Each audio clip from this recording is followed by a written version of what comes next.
Hi, everybody.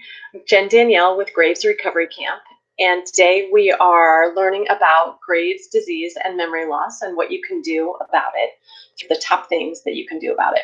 So if you or someone you love has Graves' disease, I'm really sorry. It's a terrible disease, but the good news is you can get better, or they can get better. So stick with it, and let's dive into memory loss.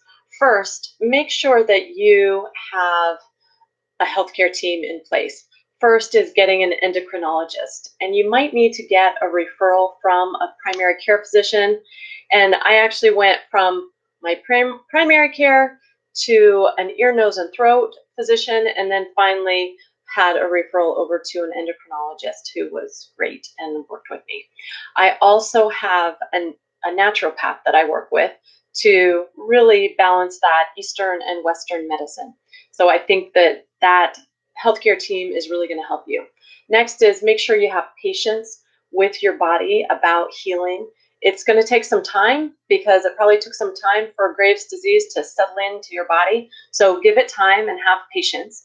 You might have a lot of pressure to take out your thyroid, but my suggestion would be to keep your thyroid as long as you can, because once you have it taken out, you have between 80 and 90%, depending on the study that you read, 80 to 90% chance that you will go hypothyroid, and then you'll be dealing with issues with your thyroid the rest of your life and won't feel that great.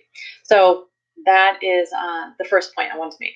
Next is we think about our memory. Just keep in mind that it has a lot to do with what you eat. One great documentary to check out is called The Magic Pill. It'll really open your eyes on what we've done to our food supply and the foods that we eat and how they're affecting our bodies, all of these diseases that we have nowadays. So you might consider changing your diet, getting away from things like wheat, corn, soy, dairy, eggs. A lot of people have gone on the ketogenic diet and had a lot of success with that. So just know that the little cells you have in your body are all dependent on the fuel that you're giving them. And if that fuel isn't high quality and the right type of fuel, you're not going to get the performance out of those cells that you want. So take a look at your diet as the second point. And third, give yourself a fighting chance. On memory, some things that you can do right out of the gate if you are noticing that you are forgetting everything. And I know that's a really hard time to go through. I've been there. So keep a notebook. And that notebook should have a few basic things. First, just a running list of all those different things that you need to do and you need to keep track of. Next is a checklist of what you need to do on a daily basis.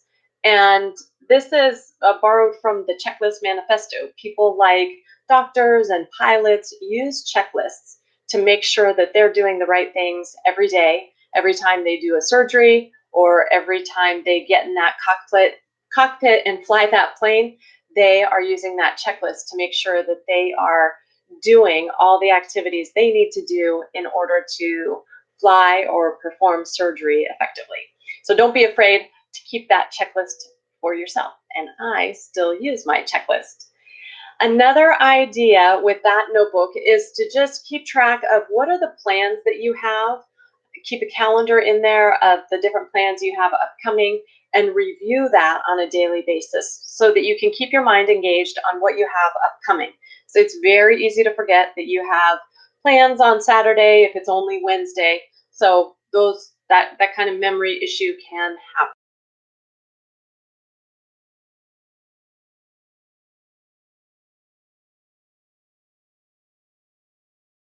Or your phone, and it helps me keep track of all those random thoughts that pop into my brain and gets them organized for me.